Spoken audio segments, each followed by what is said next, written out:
kuna vijiji viwili, kuna kijiji hiki cha Kiduboni, lakini kuna kijiji cha Doda. Kwa hiyo kila mkandarasi atakapokuwa anaenda, tutakuwa tuna inject maji kwenye mifumo hii ambayo ina exist na wao wanapata maji. Lakini kwa kupitia matanki haya pia 9 ambayo pia yanaanzia kuanzia hapa Palungukasela, hapa sasa ndio Manza ambapo tunajenga pia booster station, lakini kuna sump tank ambayo hapo mtaiona, na Mheshimiwa Rais mwaka jana aliweka jiwe la msingi. Utaiona ni tanki ambayo ina ujazo wa cubic meter 500. Kwa hiyo hapa kuna hili tanki, tutajenga na hii pump house ambayo itasukuma maji kwenye matenki mawili. Tenki moja ambalo liko Palungukasela, lakini tenki la pili ambalo liko Kinuruduga. Kwa tenki la Palungukasela litawanya maji kwenye matenki mengine madogo ya Palungukasela pamoja na jamii nzima ya vijiji ambavyo vinazunguka eneo hili la makao makuu ya wilaya.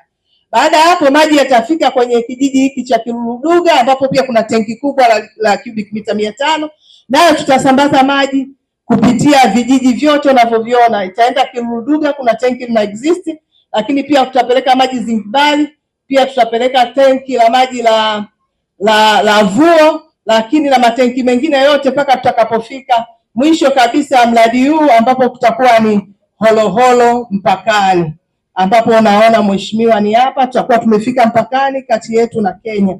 Mradi huu mheshimiwa mpaka sasa hivi umefikia 65%. Mkandarasi ameshaleta mabomba zaidi ya 70%. Na kikubwa zaidi kijiji kimoja kimeshaanza kutoa mtimbwani, na mradi huu tutakuwa mheshimiwa tunatembea na maji. Baada ya kusema hayo, niseme tu mpango uliokuwepo, mkandarasi ameshakuwa na pampu moja, na kuna sehemu ya malipo anadai kidogo. Kipata yale malipo, maji sasa tutaingiza kwenye tanki la Palungukasela, na Palungukasela nao wataanza kufaidika na maji, lakini na vijiji viwili vya Doda na Kidiboni navyo vitaanza kufaidika na maji. Kwa maendeleo ya sekta ya utalii na huduma za hoteli nchini, Parrot Hotel iliyopo Kaloleni katikati ya jiji la Arusha ni fahari ya Tanzania. Ina bwawa la kisasa la kuogelea na kupumzika kwa watu wa rika zote, mapokezi yenye ubora.